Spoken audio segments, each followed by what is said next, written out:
Le nombre de jours de fermeture ou d'ouverture des restaurants gastronomiques dans les villes de plus de 200 000 habitants sont par exemple mercredi, jeudi et vendredi presque ouverts à 99%.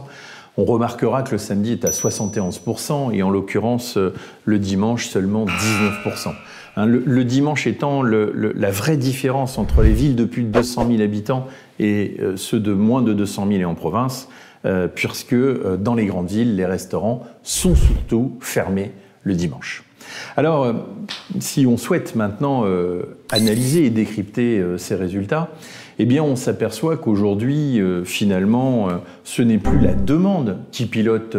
les journées d'ouverture d'un restaurant gastronomique, mais la main-d'œuvre de disponibles et leur capacité à assurer un nombre de services et un nombre de couverts par service dans les grandes villes de plus de 200 000 habitants. En province, on va remarquer que, par exemple, certains restaurants ont des demi-journées, alors que dans les grandes villes de plus de 200 000 habitants, à partir du moment où on est ouvert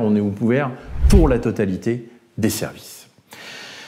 Ce que je remarque aujourd'hui, par contre, pour mobiliser les équipes qui ont pris le pouvoir finalement sur l'ouverture des établissements, c'est qu'il faut peut-être rappeler un peu plus le sens, partager des données économiques aussi, pour les sensibiliser finalement sur la pérennité d'une entreprise. La gastronomie française sera pérenne que si les clients peuvent en profiter et en même temps on peut se poser la question aussi du fait que certains établissements sont distingués aujourd'hui mais ont des petites capacités et qu'en l'occurrence les établissements qui ont des grandes capacités sont de moins en moins mis en avant.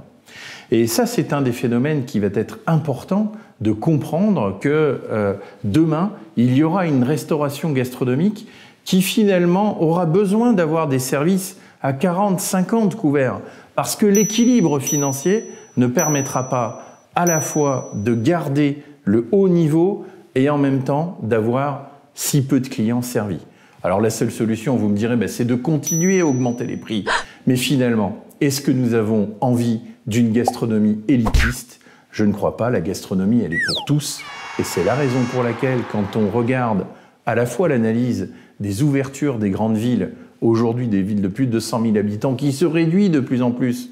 à contrario de la province qui continue à résister, eh bien j'aurai l'occasion justement de décrypter avec vous la province dans la prochaine vidéo. Merci de m'avoir écouté sur ce décryptage et à très bientôt.